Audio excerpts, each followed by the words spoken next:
19h30, bonsoir à tous, merci de votre fidélité. Le direct se poursuit sur Grand Lille TV avec votre flash d'actualité.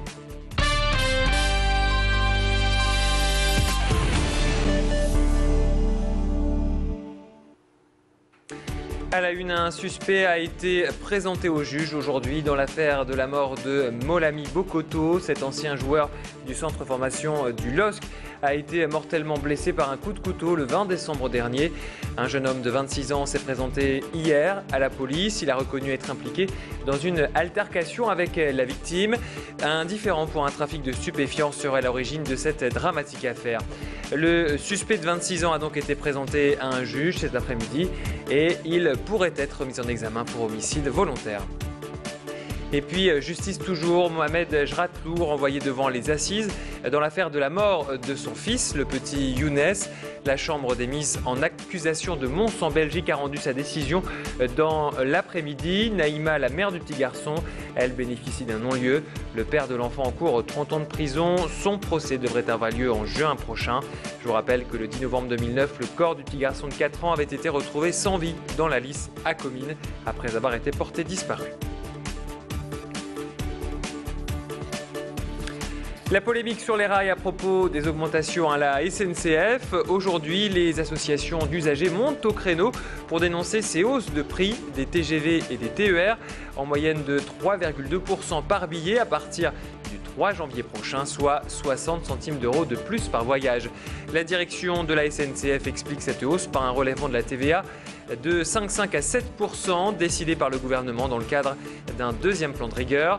Le collectif des usagers des lignes ferroviaires de la région déplore cette politique qui n'incite pas selon lui à prendre le train et dénonce également donc l'instauration des nouveaux horaires, du nouveau cadencement depuis la mi-décembre. Bon, on nous parle de travaux, très bien, pour une amélioration du service. Et nous, comme je le disais, depuis le 12 décembre, on a plutôt une nette dégradation du service, c'est-à-dire des trains bondés. Donc d'ailleurs, moi, en plaisantant, je ne parle pas de cadencement, mais de condensement, c'est-à-dire le condensement des usagers dans les trains. Des propos recueillis par Aurélien Flamand. Dans l'actualité, c'est un fait assez rare. 7 joueurs de LOSC mis à l'honneur par le journal L'Équipe, le quotidien sportif, distingue dans son édition d'aujourd'hui Eden Hazard, Mathieu Debuchy, Florent Balmont, Franck Deria, Johan Cabaye et Gervinho en les plaçant dans son équipe type de 2011 pour la France. Ce vote, organisé parmi les journalistes spécialisés en foot de la rédaction, met en avant 7 ex ou actuels dogs. Bien sûr, leurs incroyables performances l'an dernier y sont pour beaucoup. Je vous rappelle que les hommes de Rudy Garcia ont décroché le doublé historique championnat et Coupe de France. Alors, comment les supporters vivent-ils cette distinction?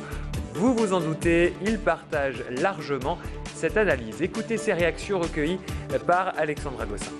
Grosse récompense, ils le méritent, ouais. Si, ils ont fait tout pour. Je suis content de voir que la majorité des joueurs du LOSC sont récompensés. Du 7 joueurs quand même, c'est déjà pas mal. Je pense que c'était pas 7 qui méritait, mais 11 joueurs, toute une équipe. Parce que pour moi, la plus belle équipe du championnat de France, c'est Lille. Votre joueur préféré? Moi, c'est l'entraîneur, alors. Vive le LOSC! Et les Lillois reprennent l'entraînement semaine prochaine pour leur match qui se passera donc le 7 janvier. Ils se déplaceront à Chantilly pour les 32e de finale de la Coupe de France. À quelques heures du réveillon du Nouvel An, vous vous cassez peut-être la tête pour élaborer votre menu pour la soirée. Eh bien cette année, vous allez peut-être opter pour l'option tranquillité en mettant les pieds sous la table au restaurant. Si vous n'avez pas encore fait de réservation, tentez votre chance à l'Huîtrière. Cette institution lilloise observe une différence de comportement par rapport à Noël. Les clients réservant plutôt à la dernière minute, du coup, il reste encore quelques tables de disponibles. Plus d'explications au micro de Macha Grunessen. Que ce soit au magasin ou au restaurant, puisque nous sommes également ouverts à Noël, Noël est beaucoup plus organisé, Noël est beaucoup plus prévu à l'avance, on sait ce qu'on va faire, même si je trouve que les gens s'y prennent de plus en plus à la dernière minute. Nouvel An, traditionnellement, c'est une décision souvent de dernière minute. On attend de savoir ce qu'on va faire, on attend de voir si on va avoir une invitation. Donc il y a un gros effet de dernière minute qui est énorme et très très important à boutique traiteur. Et qu'on se le dise, la tendance pour le réveillon cette année est au déguisement.